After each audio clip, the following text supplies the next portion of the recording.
Nesse vídeo, vamos fazer uma revisão sobre algumas funções importantes. Função cúbica ou função do terceiro grau. Uma função que você pode escrever dessa forma aqui, ó, certo? Onde a potência, aparece a potência, observe com x3, certo? Por isso que a gente chama de grau 3, certo? D, A, B e C são números a serem determinados, certo? Um exemplo dessa função seria essa aqui, ó. Y, ou f de x, x3 menos 6x2 mais 8x. Onde aqui o D seria 1, o A seria menos 6, né? O B é o número que multiplica o X, não aparece, é 8, e o C é o número que fica só, não aparece, né? Digamos que você quer construir o gráfico dessa função, você usa um software gráfico, você pode usar o GeoGebra, que está disponível, né, para o celular, certo? Ou qualquer outro software gráfico. O gráfico dessa função, certo? Função de grau 3, porque aparece um x3 aqui, ó, o expoente maior que aparece é o 3, né? Certo? Fica dessa forma aqui. São três raízes, 0, 2 e 4, que são as raízes. Valores do x que zeram y. É só colocar o y aqui 0, né? O y é f de x, coloca o 0 aqui, né? Certo? Aí você fica com x3 menos 6x2 mais 8x igual a 0. Certo? Resolvendo essa equação aqui, você encontraria as raízes, valores de x que zeram y.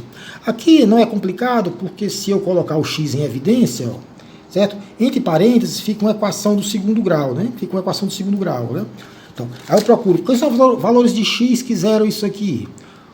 Obviamente, o x0 já zera isso aqui tudo, né? Então, 0 já é uma raiz, ó, certo?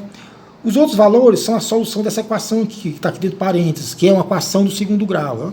Então, x2 menos 6x mais 8, 0. Você tira o delta, encontra o delta 4, certo? E usa a formulazinha menos b mais ou menos a raiz de delta sobre 2a para achar as raízes dessa equação. Aí você vai achar 2 e 4. Então, quem é que zera isso aqui? O 2 e o 4. Certo? Então, quem zera essa equação todinha é o 0, 2 e o 4, que são as raízes dessa minha função do terceiro grau. Certo? Observando o comportamento dela aqui, né? Você faz o x ir de menos infinito até mais infinito, ó, do menos infinito até 0. O y vai crescendo, certo? De 0 até esse ponto de máximo, que é 0,84, o y continua crescendo. Depois ele volta a decrescer, certo? Ou seja, eu tenho um ponto aqui que a gente chama de máximo local, certo? Onde as coordenadas são essas dadas aqui 0,84 e aproximadamente 3,1, né? 0,84 e 3,1, certo? Aí você faz o x crescer de 2 até 3,1. O y está decrescendo agora, ó, certo? Em 3,1 atinge o mínimo, aí volta a crescer de novo, até o x igual a 4. Então você tem aqui, a gente chama de mínimo local, certo? Que dá aproximadamente menos 3,1, certo? Esse outro exemplo aqui, certo? Uma coisa a se lembrar, que uma equação do terceiro grau, ela tem no máximo 3 raízes distintas, certo? Então observe que essa aqui, ó, ela corta o eixo x em 3 pontos distintos, são as 3 raízes, certo? O máximo são 3.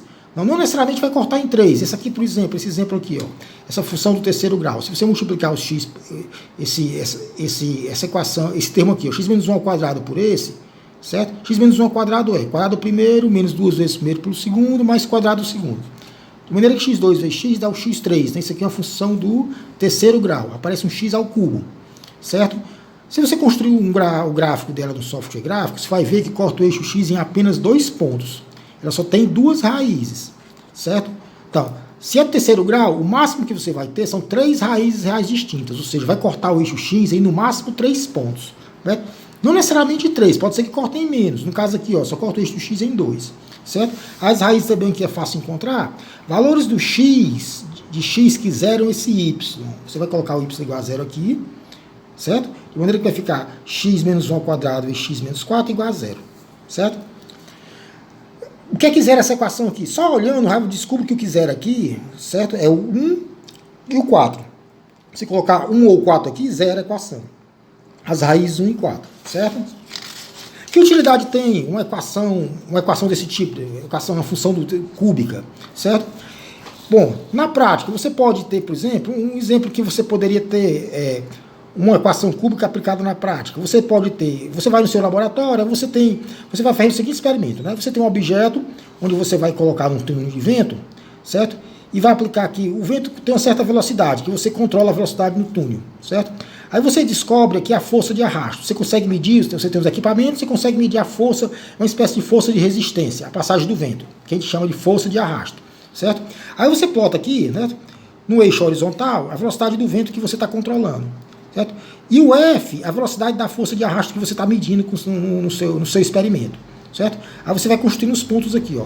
V na horizontal, velocidade, e F, força de arrasto na vertical, certo? Observe que isso aqui não está em cima de uma curva. Por exemplo, o vento, quando for 1 metro por segundo, a força de arrasto é 2. Quando o vento for 2 metros por segundo, a força de arrasto é 3. 3 o quê? Unidade de força, pode ser newtons, né? Certo? Aí você pega uma tabela de valores medidos no laboratório, onde você tem um controle do vento, você sabe a velocidade do vento, você pode alterar, e você mede a força de arrasto. Aí você gera um conjunto de pontos, ó, que são pares velocidade, força de arrasto, né? VF, conjunto de pontos. Observe que esse conjunto de pontos não está em cima de uma curva, mas você pode pedir o software gráfico e encontre a curva mais próxima possível desses pontos, certo? E essa curva pode ser uma função do terceiro grau, certo? Uma função do terceiro grau, como realmente acontece na prática, né? Tem alguns experimentos desse tipo, certo? Pode ser uma função onde aparece a variável independente. Variável independente é que aparece no eixo horizontal. Ela aparece com expoente 3, ó, certo? Então, quando você pede o software para construir o gráfico, você está pedindo ele para determinar quem é A, B, C e D. Quem são esses números, certo? De maneira que os meus dados fiquem o mais próximo possível dessa curva. Então, essa curva pode ser uma função do terceiro grau, certo? Então, essa função tem uma utilidade prática, sim, certo? Observe isso aqui, ó. Se esse Dzinho for um zero, se ele for um zero, você fica com a equação do segundo grau, né? Certo? Ou seja, o grau seria o expoente o mais alto que aparece aqui, ó, o grau 2, né? Então, se aqui for um zero, aparece a equação do segundo grau, né? Que aparece um x2, certo? Relembrando aqui a equação do segundo grau, certo? É do tipo y ax2 mais bx mais c, onde a, b e c são números, né? Certo? As raízes, para encontrar as raízes, você teria que tirar o delta, né? Lembra que é b ao quadrado menos 4ac. E depois de achar o delta, as raízes são menos b, mais ou menos raiz de delta, sobre 2a, certo? Aí observe uma coisa, você tem 3 situações. Quando o delta é positivo, você calcula o delta, b ao quadrado menos 4ac. Se for positivo, você vai cortar o eixo do x em 2 pontos, ou seja, você tem a sua equação do segundo grau, tem 2 raízes. O gráfico corta o eixo horizontal em 2 pontos. Certo? A parábola pode ser para cima ou para baixo. Quando o delta é zero, independente se a parábola é para cima ou para baixo, corta o eixo horizontal em um único ponto. Só tem uma raiz. Quando o delta é negativo, certo? Não corta o eixo horizontal. Certo? A parábola pode estar para cima ou para baixo. Não corta o eixo horizontal. Certo? Então, são 3 situações, certo? Você tem 2 raízes, uma raiz, nenhuma raiz, né? Agora, se a parábola é para cima ou para baixo, ó, você vai olhar para o sinal do A. Certo? Se o A for positivo, a parábola está para cima. Se esse Azinho, número que multiplica o x2, certo? É o A, né? Se ele for negativo, opa, está perdendo foco. Se ele for negativo, a parábola fica para baixo, certo? Uma coisa importante, né? Que se o delta for negativo, você não sabe se a sua função está mais para a esquerda ou mais para a direita com relação à origem, né? Certo? Você não sabe onde é que ela está localizada. Ela pode estar mais para frente, mais para trás, certo? O seu gráfico, aliás, né? Certo? Se o delta for negativo. Então você pode achar muito bem esse ponto de mínimo aqui, esse ponto mais baixo, certo? Para localizar a posição do seu gráfico. Se está mais para frente, mais esquerda, mais para a direita, localiza a posição do mínimo. É só lembrar aqui que o mínimo na equação do segundo grau é menos b sobre 2a.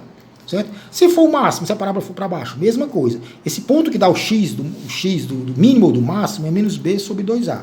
Certo? Onde, lembrando que o b é o número que multiplica o x e o a é o númerozinho que multiplica o x2. Está perdendo foco de novo, né? É o númerozinho que multiplica o x2. Certo? O que acontece com essa minha função se esse d e a forem zeros? Certo? Lembrando que se o d for zero, você fica um termo com x2, equação do segundo grau. Se o d e a for zero, observe que vira uma equação linear, equação de uma reta, certo? O expoente maior que aparece aqui, ó, é um x elevado a 1, né?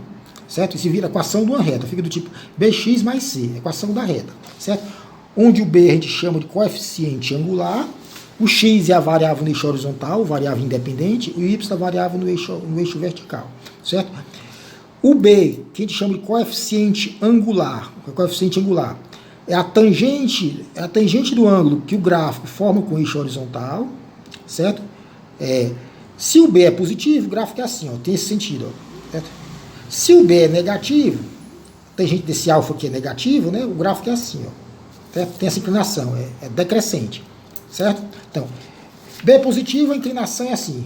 B negativo, a inclinação é assim. Então, o B é a tangente desse ângulo, repetindo, o B, tangente do ângulo que o gráfico forma com o eixo horizontal, né? O sentido positivo do eixo horizontal, certo?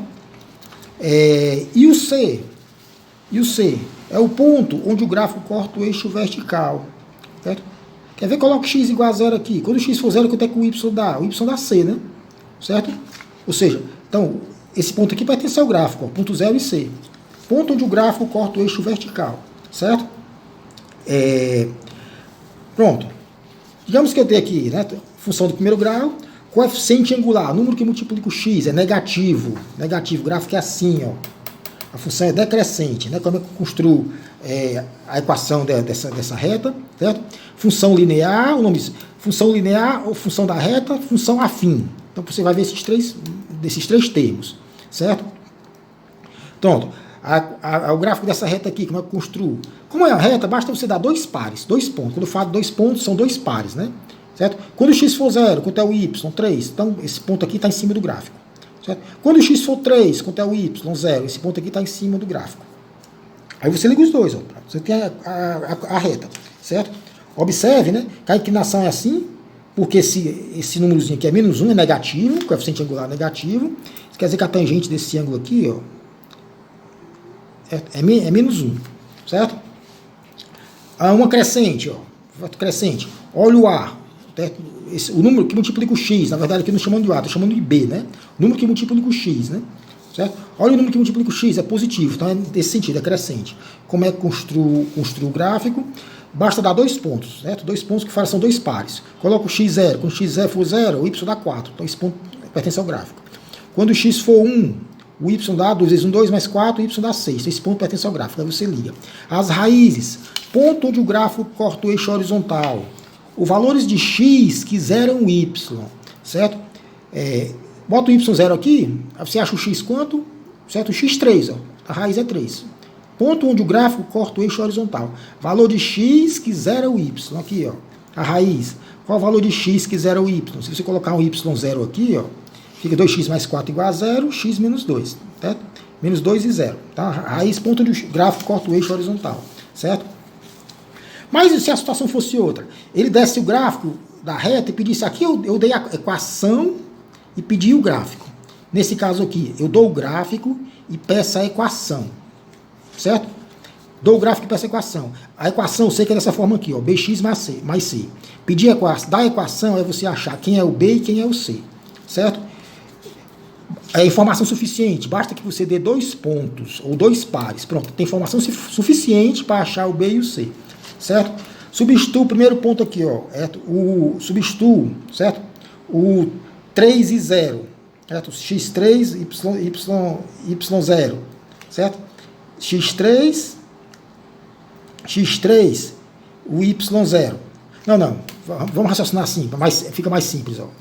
Vamos encontrar primeiro a tangente desse ângulo aqui, ó, desse ângulozinho aqui, certo? Porque se eu achar essa tangente, eu acho o b, né? Vamos raciocinar dessa forma que fica mais simples, ó. A tangente desse ângulo aqui, ó, certo?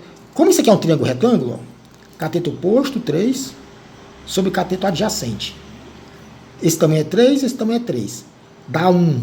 3 sobre 3 dá 1, certo? Aí você lembra que esse coeficiente angular, que é a tangente desse ângulo, ó, é o termo que multiplica o x, tem que ser negativo. Porque, na verdade, o b é a tangente, não desse ângulo alfa, é a tangente desse ângulo aqui. É só lembrar aqui do 1 colocar o menos 1. Pronto. Rachei o b, menos 1. Certo? Pronto. Você acha a tangente que o gráfico forma com o eixo horizontal e lembra de colocar um sinal negativo. Certo? Isso porque a função é decrescente, o gráfico é assim, né? Então esse b é negativo, certo? Então pronto, já achei o b. A equação fica assim, ó, menos y, menos x mais c. Troca o b por menos 1, né? Certo? Agora basta que você ache o c. Substitui um dos pontos, um dos pares. Vamos substituir para 3 e 0. Quando o x for 3, você coloca o y0. x3, y0. Passo 3 para o outro lado, acho o c. O c é igual a 3. Pronto, resolveu o problema. Achou o b e o c. Certo? O b é menos 1 e o c é 3. certo? Então, só relembrando essa questão do B, coeficiente angular, tangente desse ângulo aqui, ó, certo? Cateto oposto por cateto adjacente, 3 sobre 3, que dá 1. Aí você tem que lembrar que tem que ser menos 1, por que menos 1?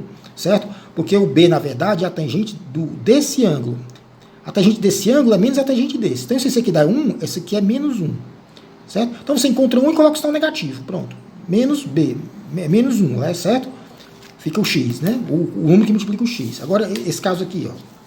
Dou o gráfico e peço a equação. O mesmo problema desse aqui. Certo? Pronto. Dou dois pontos, dou dois pares, 0,4 e 1,6. Aí você vai achar o B e o C. Dou o gráfico e quero a equação. Peraí, perdi. Ó, para achar o B é simples. Tangente desse ângulo aqui. Certo? Ó, observe que é um triângulo retângulo. Cateto oposto por cateto adjacente. Ó, essa alturazinha aqui é quanto? 6 menos 4. É 2. Ó, essa altura é 2. 6 menos 4. E esse comprimento, cateto adjacente, é 1. 2 sobre 1, 2. Certo? Então, pronto. E como é crescente, a inclinação é assim, eu sei que esse B é positivo, né? Certo? Então, só colocar o mais 2 aqui, ó. 2x mais C. Então, B é 2. Certo? Y é 2x mais C. Agora você tem que achar o C. Você substitui qualquer um desses pontos aqui, ó. Ou 0,4 ou 1,6. Tanto faz. Substituindo 1,6. Quando o x for 1, coloco o y6. O C dá quanto? Passo 2 para o outro lado, o C dá 4. Pronto. Achei o B e achei o C. Certo? Achei a equação da minha reta, certo? Vamos ver agora o gráfico das funções do tipo y ou f de x é igual a x elevado a n, onde esse n é o inteiro, 1, 2, 3, né? Vamos começar com o n igual a 1, x elevado a 1, certo? Y é igual a x elevado a 1. Isso aqui é a equação da reta, né? A gente acabou de ver, né? Bx mais c é a equação da reta, certo? Onde o coeficiente angular é 1 e o número que aparece só é 0, certo? Observe que essa reta y está dizendo que o y é igual a x. Isso quer dizer que essa reta, certo? Ela corta o eixo aqui, o primeiro quadrante, primeiro, segundo, terceiro, quarto. Ela é simétrica aqui no primeiro quadrante, que é a bissetriz, né? Esse ângulo é 45 graus e aqui é 45 graus, certo? Quando o x for 1, o y é 1, né? Quando o x for 2, o y é 2. Quando o x menos 1, o y é menos 1. Quando você pegar a tangente desse ângulo aqui, ó, você vai ver que esse ângulo aqui é 45 graus. Ó. Tangente 45 é 1, é por isso que esse número que multiplica o x, ó, coeficiente angular é 1. O número que fica sozinho aqui é o 0, né? Então, a equação de uma reta, certo? Essa reta tem uma característica. Qualquer reta que passa pela origem, por exemplo, 1 é igual ao meio de x, coeficiente angular é 1 meio, certo? O C, o número que aparece sozinho aqui, é 0, né? Certo? A gente chama que essa função, a gente diz que essa função é uma função ímpar. O que é que significa dizer que uma função é ímpar? Quer dizer o seguinte, toda vez que você trocar o x por menos ele, por exemplo, 4 por menos 4, o y muda de sinal, certo? Observe, ó, o f de menos 4, ou seja, o y quando o x for menos 4, é menos 2. É menos 2, ó. Certo? O f de 4, ou seja, o y quando o x for 4, é 2. Então você está dizendo aqui que o f de menos 4 é igual a menos o f de 4, certo? Ou seja, eu posso escrever isso aqui, né? Eu posso escrever formalmente dessa forma. O f de menos x é igual a menos f de x. Isso quer dizer o quê? Quando eu troco o x por o menos x, o y também troca de sinal. Certo? Ó, 4 por menos 4. O y do 4 é 2. O y do menos 4 é menos 2. Certo? É isso que está escrito aqui, só que de maneira formal, né? Certo? Quando eu troco o x por menos x, o y também troca de sinal, ó. O f de x aqui é positivo, certo? E o f de menos x é negativo, certo? Isso que significa uma função ímpar, certo? Geometricamente, como é que você descobre que a função é ímpar? Olha, se você pegar essa banda aqui, ó, que está do lado o gráfico é esse aqui. Observe que nesse caso aqui o gráfico é uma reta, né? Se você pegar essa banda aqui e girar em torno do eixo x, passar essa segunda metade aqui em torno do eixo x, depois girar em torno do eixo y, certo? Você vai ver que o gráfico da direita vai se transformar num pedaço da esquerda, ó, que é esse aqui, ó. Certo? Vou tentar falar, ver se consigo me explicar melhor. Eu pego essa banda aqui, essa metade do gráfico aqui, ó, e giro em torno do eixo x aqui, ó, giro para cá, ó, em torno desse eixo aqui. Depois agora giro em torno do eixo vertical. Certo? O gráfico da direita vira o pedaço da esquerda. O pedaço que está na direita vira o pedaço que está na esquerda. certo? Isso caracteriza uma função ímpar, certo? Não está muito claro não, vamos ver, isso vai já ficar claro, certo? Vamos ver agora, f de x igual a x elevado, vamos trocar agora o n por, opa, está perdendo foco, certo? Vamos trocar o n por 2, x igual a 2, ó, yx2, isso aqui você já sabe, é uma parábola, né? O termo que multiplica o x2 é 1, parábola para cima, certo? O termo que multiplica o x é 0 e o c é 0, certo? Isso aqui a gente chama de função par. Parábola com vértice, esse ponto de mínimo aqui, mínimo ou máximo, né? Dependendo se a parábola, depende se ela é para cima ou para baixo.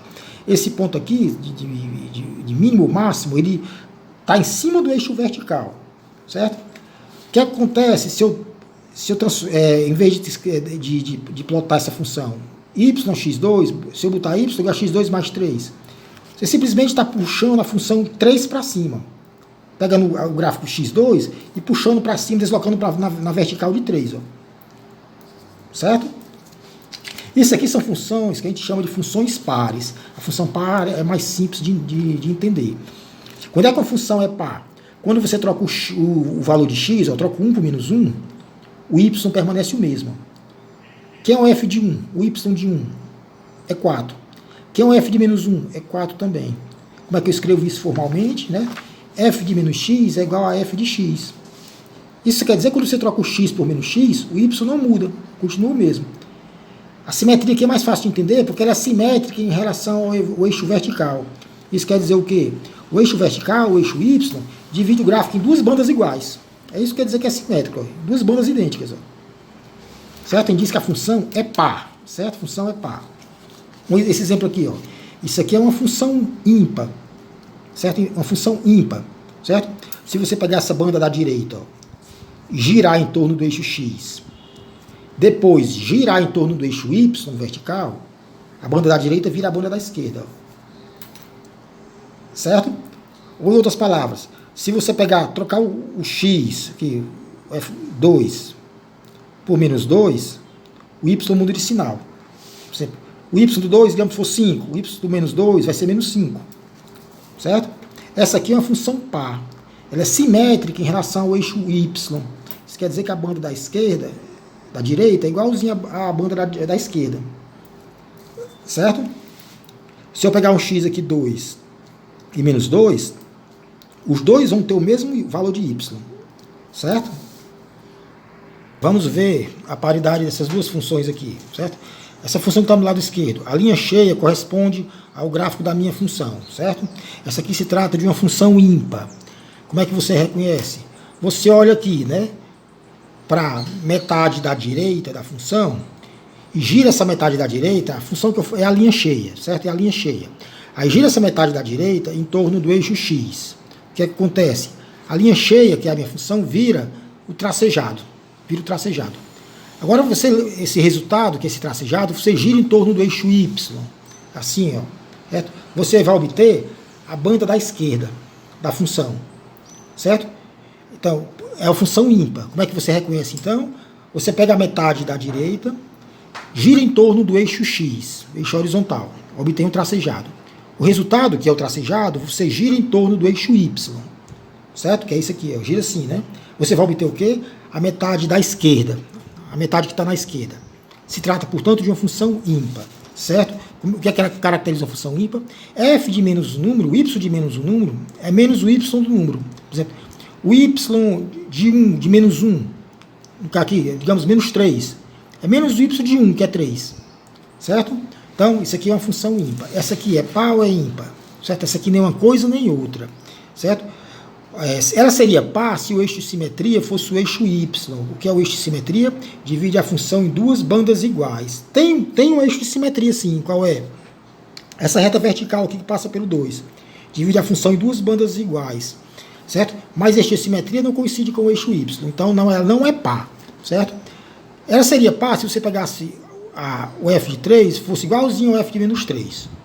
Certo? Igualzinho ao f de menos 3. Ou seja, se tivesse o mesmo y, 3 e o menos 3. Que é o f de 3 aqui? É 1.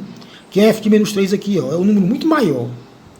Certo? Então, essa aqui não é a função par, porque o eixo de simetria não é o eixo vertical. Vamos ver aqui, né, o comportamento da função potência com expoente inteiro. x2, x3, x4, x5, x6, certo? Vamos ver logo o caso x com expoente ímpar, 3, 5, 7, todas elas têm essa cara aqui, ó, essa aparência aqui, ó, certo? Passa na origem e são funções ímpares, certo? Funções ímpares. Ou seja, se você pegar a parte da direita, gira em torno do eixo x, depois gira em torno do eixo y, você obtém o pedaço da esquerda, certo? Ou seja, se você troca o sinal do x, ó, 1 por menos 1, o y troca de sinal também, ó. Aqui o y do 1 é 1, o y do menos 1 é menos 1. Certo? Ou seja, obedece essa regrazinha aqui. Então, toda vida que o x foi elevado ao número ímpar, 3, 5, tem mais ou menos essa aparência aqui, certo? Todos passando na origem. Né? X elevado ao número par, x2, x4, x6, x8, todos parecem com parábola, x2, ó. Funções pares. A banda da esquerda é igualzinha à da direita, certo? Ou seja, o y do 2 aqui, nesse caso aqui, ó, é igual ao mesmo y do menos 2, ó, 16, certo? Quem cresce mais rápido? X elevado à potência 2, a potência maior, x4, certo? 2 a potência maior. Agora vamos ver os gráficos aqui, ó. Vamos considerar aqui entre 0 e 1. A linha cheia é o gráfico de x2, certo? A linha tracejada é o gráfico do x elevado a 4, potência maior, certo? Tracejado do x4. Observe que entre 0 e 1, o gráfico de x2 está acima do gráfico de x4, do tracejado, certo? E x entre 0 e 1. Pega o x 0.1, certo? Eleve ao quadrado. 0,5, pronto. 1 entre 0 e 1, eleve ao quadrado. Dá 0,25. E eleve a quarta, que é tracejado, dá menor, 0,0625. Certo? Então, elevando o número à quarta, fica menor do que elevando o número ao quadrado. Certo? Que fica menor do que o número. Se seu x estiver entre 0 e 1, do 1 para frente, a coisa se inverte. Observe que a linha tracejada, que é o x4, está acima da linha cheia, que é o x2. Certo? Então, o x4 começa a crescer mais rápido do que o x2. Certo? Quanto maior o expoente da potência, mais rápido ele cresce. Certo? Do 1 para frente. Certo? Entre o 0 e 1, o comportamento é oposto. Certo? Olha, esse aqui. O gráfico dessas duas funções, ó, x2 é uma parábola, né?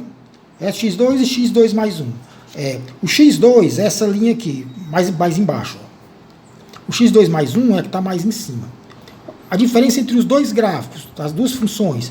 x2 mais 1 está deslocada de uma unidade para cima, em relação a x2. Certo? A distância y entre as duas funções se mantém sempre o 1zinho aqui, ó, sempre se mantém 1. Certo? Se você fizer esse gráfico aqui no software gráfico, você vai ter a impressão que os gráficos começam a se juntar lá no x infinito. Ó. Lá no x infinito. Certo? Mas a distância entre eles se mantém sempre 1. Isso acontece por quê? Vamos ampliar esse pedaço aqui do gráfico para cá. Ó. Ampliando esse pedaçozinho aqui. Certo? Vamos pegar o x 1000 e substituir na y x2. 1000 elevado ao quadrado, 1 milhão. Agora substituindo a que está mais em cima. x2 mais 1. 1000 ao quadrado, 1 milhão mais 1. 1 milhão e 1. Então, observe que a distância entre os dois y aqui, ó, essa distânciazinha aqui, é 1, certo? Mas é muito menor do que essa altura aqui, que é 1 milhão. Ó. Essa altura aqui que é 1 milhão, certo?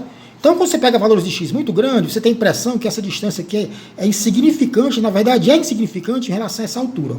Aí você tem a impressão que os dois gráficos estão ficando cada vez mais próximos do outro. Mas a separação entre eles é sempre 1, certo? É sempre 1, certo? Ou seja, o gráfico dessa aqui é deslocado uma unidade para cima em relação ao gráfico desse. Ou seja, deslocado no eixo Y, na vertical. Certo? Se fosse menos 1, era uma unidade para baixo. Certo? O gráfico de Y, x2, certo? x2 e x2 mais 3. x2 é a linha cheia. x2 mais 3 é o tracejado. A diferença entre os dois gráficos é que o x2 mais 3 está deslocado 3 unidades para cima, ao longo do eixo Y. Certo? Coloco o x igual a 0 aqui na yx2. Dá 0, passa bem aqui, ó. Agora coloco igual a 0 na x2 mais 3. Dá 3, ó.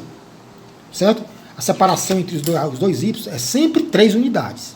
Certo? x2 e x2 menos 4. x2 é a linha cheia. x2 menos 4 é o tracejado. Certo? Então x2 menos 4 é deslocado de 4 unidades para baixo no eixo y, em relação a x2. Certo? Essa aqui, agora vamos olhar para essa ímpar. x3 é essa linha aqui, ó, a que está mais embaixo, a que passa na origem, certo? E a x3 mais 2 é a que está mais em cima, deslocada 2 unidades para cima em relação a x3, certo? Ou seja, a separação entre os gráficos se mantém sempre 2, certo? Sempre 2. Só que se você pegar valores de x muito grandes, por exemplo, 100, x igual a 100, substituir na x3, 100 ao cubo dá 1 milhão. Agora substitua o 100 na x3 mais 2, que é o gráfico que está mais em cima, dá 1 milhão mais 2, 1 milhão e 2. Certo? Ou seja, a diferença entre os y aqui é 2. Que é insignificante comparado com essa altura aqui, né? Que é quanto? Certo? 1 milhão, né? 1 milhão. Certo? Então, quando eu desenho o soft gráfico, a impressão é que os dois gráficos estão se juntando. Mas ele sempre mantém uma distância de 2 na vertical um do outro. Esse e o gráfico desse. Unindo, você tem duas funções, f de x mais um número. Certo? Qual a diferença entre esses dois gráficos aqui, dessas duas funções?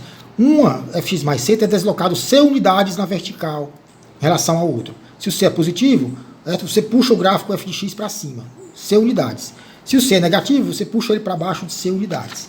Certo? Uma outra possibilidade, em vez de você somar o número à função, você trocar, digamos, essa aqui, ó, x2, ó, você troca o x por x mais ou menos um número, x menos 3. Então, agora eu vou ter duas funções, y igual a x2, que é essa aqui, ó. Agora troca o x por x menos 3, vira essa aqui, ó. X menos 3 ao quadrado. Certo? Agora você deslocou a função de 3 unidades ao longo do eixo x, em vez de deslocar ao longo do eixo y. Deslocou agora na horizontal. Certo? Para facilitar a visualização, observe o ponto de mínimo aqui. Certo? x0 e y0. Certo? Esse ponto bem aqui, ponto mais baixo. O ponto de mínimo na outra função, que é essa aqui, ó, vai ficar onde agora? Certo? Qual o valor de x que vai zerar o y? É o 3, ó. 3 e 0. Ó. Esse ponto aqui, 3 e 0. Certo? Ou seja, desloquei o ponto de mínimo de 3 unidades para frente, ao longo do eixo x. Certo? Então, a diferença dessa aqui para essa aqui, ó, certo? Observe que a diferença aqui, a função f de x, eu somo um número. Quando eu somo um número, eu desloco essa função ao longo do eixo y. Quando eu troco x por x mais ou menos um número, eu desloco ao longo do eixo x. X menos um número positivo, eu desloco para a direita. Certo? X menos 3, desloco para a direita. X mais 3, desloco para a esquerda. Agora, aqui é ao longo do eixo x o deslocamento. Certo? Ó, para ficar mais claro. Essa aqui, y igual a x2, que é essa aqui, acabei aqui no centro aqui, ó. X2. Se eu trocar o x por x menos 3, essa função aqui, né? Se eu fizer quadrado do primeiro, menos 2 vezes o primeiro pelo segundo, mais quadrado do segundo, que equivale a essa aqui, né? Certo? A diferença dessa para essa aqui é que essa aqui está deslocada em 3 unidades para frente, ao longo do eixo x. Certo? E se eu trocar o x por x mais 3, em vez de menos 3, troco o x por x mais 3, que dá essa função aqui, né? Você deslocou, em relação ao original, 3 unidades para trás, ao longo do eixo x. Certo? Você tem aqui a função y igual a f de x. Né? Vamos supor que tem dois números, c e d, que são positivos. Certo? O que seria f de x menos c? A função f de x deslocada 6 unidades para frente. Certo? E f de x mais c, deslocada 6 unidades para trás. Por exemplo, f de x menos 3, puxo 3 para frente. F de x mais 3, puxo f de x 3 para trás. Certo? F de x menos c mais o número d. O d é a quantidade, o número que você desloca para cima, no eixo vertical. Certo? Mais d. Lembrando que d é um número positivo, né? Mais d para cima, menos d para baixo. Certo? Então pronto. F de x mais c desloco para trás, menos c desloco para frente. E o d é o tanto que eu somo para cima, no eixo vertical, no eixo y. Certo? Vamos ver aqui um exemplo que deixa mais claro. A função gaussiana, né? Que aparece pra caramba na física. Tem a forma de observe que tem a forma de um sino. Certo? A base dela, observe que tem uma base e um expoente, uma potência. A base é o número de Euler, o número neperiano. Certo? Que é o número de infinitos algarismos, 2.718, que a gente arredonda para aproximadamente 2.72, certo? Esse númerozinho neperiano aqui, o número de Euler, aparece também bastante na física, certo? Vamos ver essa função aqui, a função gaussiana, né? Esse aqui, na verdade, é um tipo de gaussiana, né? É uma das gaussianas. E elevado a menos x2. Ela tem a forma de um sino, Observe que ela é uma função par, simétrica em relação ao eixo y. Quando você faz o x tender a infinito, e menos x2 eu posso escrever assim, né?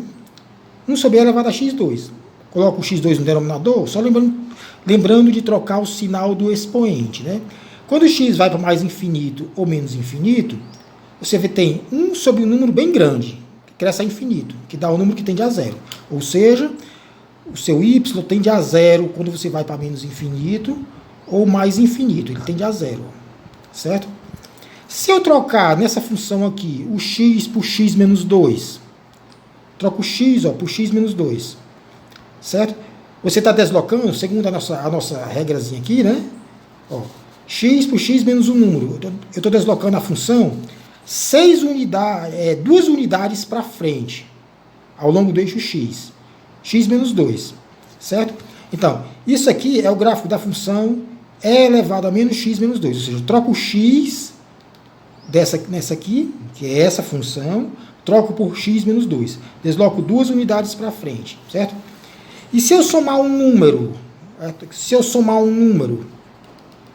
exemplo, se eu somar mais 1, x menos, e elevado a menos x menos 2 ao quadrado, mais 1, você está subindo uma unidade para cima. Então, o gráfico da sua função, que originalmente era assim, agora fica dessa forma aqui, né? Certo? Desloquei 2 unidades para frente e uma unidade para cima, certo? Observe o domínio da função, os valores que o x assume. Que função é essa? Essa aqui agora, ó, certo? E elevado a menos x menos 2 ao quadrado mais 1, que é essa camarada aqui.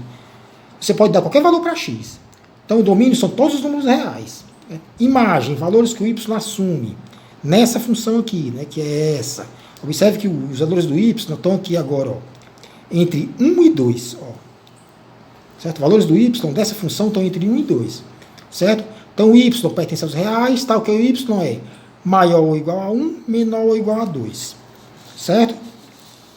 Bom, vamos ver esse outro exemplo aqui. Ó. Faça o gráfico, deixa eu aumentar aqui, aproximar. Faça o gráfico de y igual a x2 menos 6x mais 11. Deslocando o gráfico de y igual a x2. Ou seja, eu quero o gráfico dessa aqui, deslocando o gráfico dessa. Por um lado, na horizontal e na vertical. Certo? Ou seja, é possível escrever essa função aqui, ó, dessa forma, x menos um número mais outro número, como eu fiz aqui, x menos um número ao quadrado, já que é o gráfico, eu quero deslocar o gráfico de y igual a x2, certo? X menos um número ao quadrado mais outro número. É possível? Lembrando que x menos um número ao quadrado, ó, esse produto notável aqui é quadrado do primeiro menos 2 vezes o primeiro pelo segundo mais o quadrado do segundo, certo? Ou seja, é possível escrever essa função de maneira que apareça esse produto notável, o quadrado da diferença, é assim. Observe aqui o x, ó. Isso aqui é, o primeiro eu chamo de x, quadrado do primeiro menos 2 vezes o primeiro é x, né? Pelo segundo. O segundo só pode ser 3, já que tem que aparecer um 6x, ó. 2 vezes 3 vezes x, 6x. Então o segundo só pode ser o 3. Mais o quadrado do segundo. Mas como o segundo é 3, o quadrado dele é 9. Mas na função não tem 9, tem 11. Então você bota mais 2 aqui. Certo? Pronto, você deu um jeito de aparecer o produto notável, o quadrado da diferença. Quadrado do primeiro menos 2 vezes o primeiro pelo segundo. Só pode ser 3 essa escolha aqui, já que o produto tem que dar 6, né? Certo? Como o segundo é 3, o quadrado dele é 9. Mas eu tenho que dar um jeito de aparecer 11, então somo mais 2. Certo? Ou seja, eu escrevo isso aqui dessa forma aqui, ó. Isso aqui é x menos 3 ao quadrado, ó. Menos 3 ao quadrado, mais o 2 aqui, ó, 2. Ou seja, como é que eu escrevo esse número, essa equação, essa função do segundo grau, eu escrevo dessa forma aqui, certo? X menos 3 ao quadrado mais 2. Não deixa de ser x2 menos 6x mais 11, né? Certo? Que é essa forma aqui, ó, x menos c, ou seja, quem é o c aqui? 3. E o d? 2. O que é que significa isso? Desloquei a função 3 unidades para frente ao longo do eixo x. Que função? x2. Construo o gráfico a partir da função x2, que é essa aqui, ó. x2 é essa. Desloco 3 unidades para frente, x menos 3, e 2 unidades para cima. Pronto. Né? Isso aqui é o gráfico dessa função aqui, ó. Que é a função do segundo grau, que não corta o eixo do x, né? Ou seja, se você tirar o delta desse camarada aqui, né, que é esse mesmo aqui, você vai ver que esse delta vai dar negativo, certo? não corta o eixo x. Esse x do mínimo aqui, que é 3, esse x do mínimo é o quê? Menos b sobre 2a. Se pegar aqui menos 6 sobre 2 vezes 1, dá 3. X do mínimo, certo? Uma função do tipo y sobre x, ou então y é igual a uma constante sobre x. Isso aqui define uma hipérbole, certo? A equação do hipérbole. Isso aparece muito em física, em engenharia.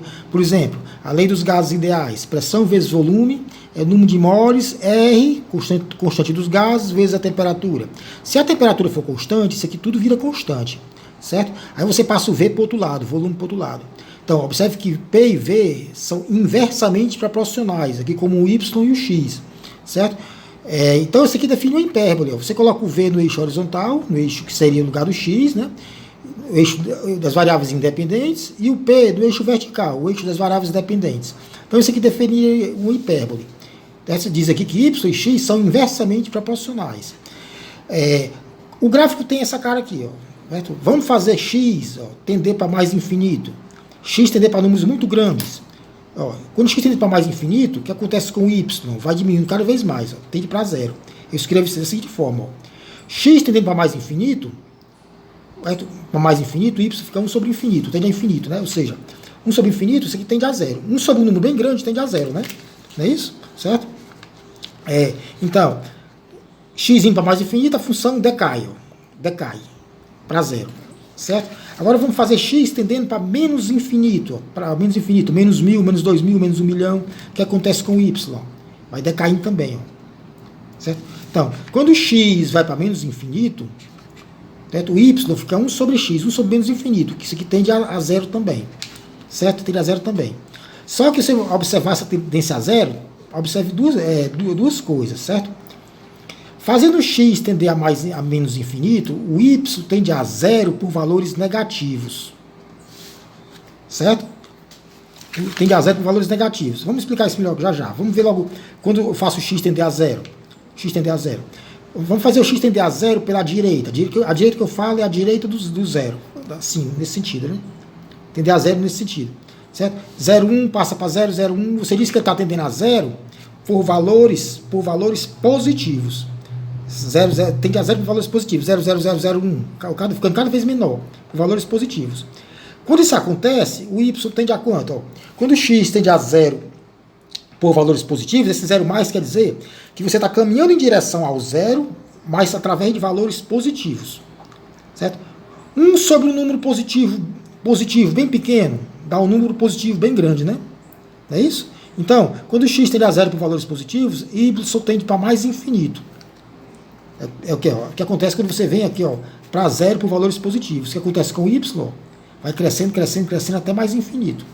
Certo?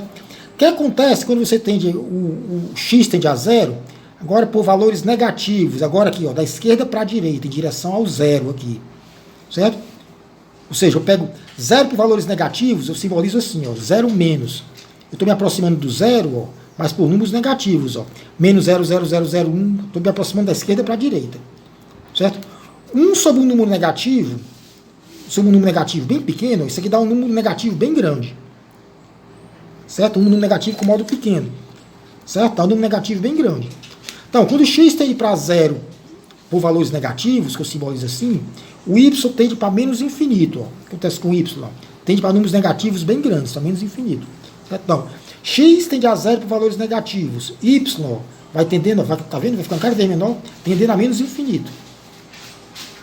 Certo? Isso é uma análise do gráfico dessa função. Certo? Então, x indo para mais infinito, y tende para zero.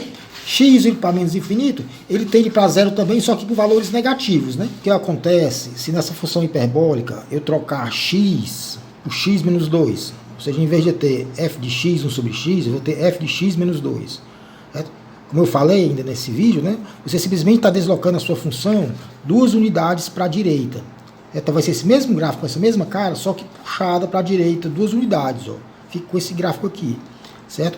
Ou seja, o x igual a 2 vira um ponto de singularidade, certo? Quer dizer isso, a função não existe em x igual a 2. Se você colocar um 2 aqui, fica 1 sobre 2 menos 2, 1 sobre 0, que é indeterminado, né? Certo? Se você analisar o gráfico, aqui você tem duas situações, né? Se você for para menos infinito, o y cai para zero por valores negativos, certo? Menos infinito, 1 sobre um número negativo bem grande, ele cai para zero por valores negativos, ao menos aqui, né? Se você for para 2 pela direita, se aproximando do 2 pela direita, que eu simbolizo assim, ó, certo? Você fica com 1 sobre 2, alguma coisa, 2,001 menos 2. Dá 1 sobre um número positivo bem pequeno. Dá um número positivo bem grande, né? Então, se eu me aproximo do 2 pela direita dele, o y tende para mais infinito. Caso você se aproxime do 2 pela esquerda dele, que eu simbolizo assim, ó, 2 menos, então você vai trocar o x por números menores que 2, né? 1.99999 menos 2, fica um número negativo bem pequeno, que dá um número negativo bem grande, né? 1 sobre um negativo pequeno dá um negativo grande. Então, quando eu me aproximo do 2 pela esquerda dele, o y tende, ó, a menos infinito. Certo? Então, esse gráfico aqui nunca vai encostar no x igual a 2. Certo? Se eu quisesse o domínio dessa função, valores que o x pode assumir, todos os reais, contanto que você não pegue o 2. Todos os reais menos o 2, é isso que está simbolizado aqui, né? Certo?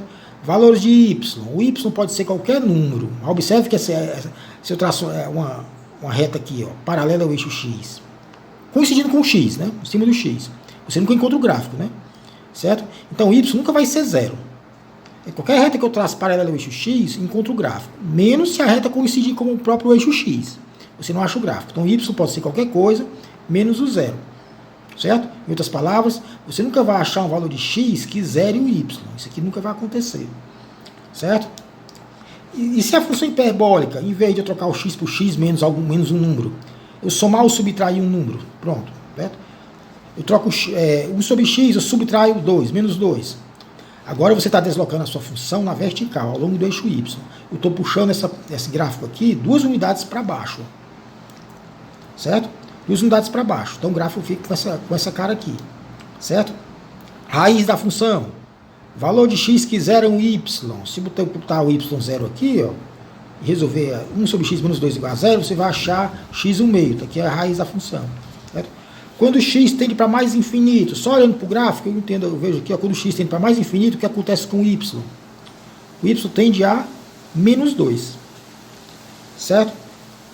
Quando o x tende a menos infinito, só analisando aqui, x agora vindo para cá, o que acontece com o y? Ele vai do menos infinito, ó, até menos 2, sem nunca encostar no menos 2. Certo? Aquilo que eu falei sobre esse gráfico aqui, ó, me aproximando do zero pela direita dele, o gráfico tende a mais infinito, né? Esse aqui que eu estou falando, né? Me aproximando do zero pela esquerda, que simboliza assim, o gráfico tende a menos infinito. Certo? E quanto ao gráfico de 1 sobre x elevado ao número ímpar, 1 sobre x1, 1 sobre x3, x5, 1 sobre x7, 9, certo? Todos eles parecem com o gráfico da hipérbole, 1 sobre x, ó. Todos eles têm essa mesma cara aqui. Certo? O que muda é a rapidez com que cai quando você vai para infinito. Ou que aumenta quando você vai para zero. Certo? Vamos ver aqui, esses dois aqui, olha. Vou aumentar aqui para visualizar melhor. Certo? Esses dois aqui, olha. 1 sobre x é a linha cheia. Certo? E 1 sobre x3 é o tracejado, esse tracejado aqui, ó. Observe a diferença entre 0 e 1. Entre 0 e 1, o gráfico de 1 sobre x da hipérbole está abaixo do 1 sobre x3, ó, que é o tracejado. Certo? Você vê, ó, você pega o x 0.1, substitui no 1 sobre x, dá 10. Mas substitui no 1 sobre x3, dá 1000. Certo? Então ele tende a infinito bem mais rápido quando você vai para zero, certo? 1 sobre x3 do que 1 sobre x. Ou seja, o gráfico de 1 sobre x3 está acima do gráfico de 1 sobre x entre 0 e 1. Certo? E do 1 para frente, 1 para infinito. Olha, observe que o gráfico de 1 sobre x3, que é o tracejado, ó, cai muito mais rápido do que 1 sobre x. Certo? Se você pegar x10, por exemplo, e substituir aqui em 1 sobre x3, dá 1 sobre 10 ao cubo, dá 0,001. Certo? Enquanto se substituir no 1 sobre x, que é a linha cheia, dá só 0,1. Certo? Ou seja, está claro aqui, né? Substituindo o 0,1 em 1 sobre x, ó, dá 10. Certo? E 1 sobre x3 dá 1000. Ou seja, tende a infinito mais rápido quando você vai para zero, 1 sobre x3, certo? Ou seja, quanto maior o expoente aqui dessa potência, x5, x7, x8, x9, tendendo a infinito, cai muito mais rápido. Mas quando tende a zero, vai para infinito muito mais rápido do que com um expoente menor. Certo? Se você pegar 1 sobre x5, já tende a infinito mais rápido do que 1 sobre x3. Certo? Quando, entre 0 e 1. Certo? O símbolozinho aqui quer dizer muito maior. Certo? Olha, o que acontece... Certo? Pronto, vamos ver uma função desse tipo y1 sobre x2. Pá. A função pá tem essa cara aqui. Ó. Observe que essa aqui, ó, 1 sobre x3, 1 sobre x, 1 sobre x3, x5, é uma função ímpar, né? Certo? É uma função ímpar. E 1 sobre x elevado ao número par, x2, x4, x6, é uma função par. Todas elas têm essa cara aqui, né? Certo? Quando você vai para zero pela esquerda, ela tende a mais infinito. Quando eu me aproximo do zero pela direita dele, tende a mais infinito também. Certo? Domínio dessa função. Eu botei gravidade aqui porque a força gravitacional tem essa cara aqui, né? Ela cai com o quadrado da distância, certo? Valores que o x assume. Qualquer coisa menos o zero. Todos os reais menos o zero. Se você colocar um zero aqui, fica 1 sobre zero, indeterminado, né? Os valores do y, certo? Todos os reais, contanto que sejam positivos, né? Sejam positivos, certo? Ou seja, traça uma reta paralela ao eixo x abaixo do zero, você nunca encontra o gráfico. Só do zero para cima. Então o y, todos os reais acima do zero, positivos. Isso quer dizer que você nunca vai achar um valor, um y negativo, substituir aqui, né? E encontrar uma solução real. 1 sobre x2 igual a um número negativo. Isso nunca vai acontecer. Certo? E se eu pegar esse gráfico 1 sobre x2, certo? E fizer uma seguinte transformação, trocar o x por x menos 2, e depois somar um número, somar 3. Certo? Em vez de f de x, 1 sobre x2, vai ficar f de x menos 2. 1 sobre x menos 2 ao quadrado. Depois eu somo um número. O que você está fazendo aqui é simplesmente, né? Como a gente falou no começo desse vídeo, você está deslocando o seu gráfico. O gráfico é esse aqui, ó. 1 sobre x2. É esse aqui. Você está deslocando o gráfico para a direita de 2 unidades, certo? E deslocando para cima de 3 unidades. Certo? 3 unidades. O gráfico fica esse aqui. Certo? Fica com essa cara aqui, ó. Certo? Se você quisesse o domínio desse gráfico aqui, os valores que o x assume, você podia todos os reais, contanto que não seja o 2. O 2 aqui, o x2 é um ponto de singularidade. Ó. Você nunca vai encontrar o gráfico traçando uma reta vertical. Ó. Bote um 2 aqui, ó. Fica 1 sobre 0, certo? Que é indeterminado. Então, os valores que o x assume, todos os reais menos o 2. Então, o 2 a gente chama de ponto de singularidade.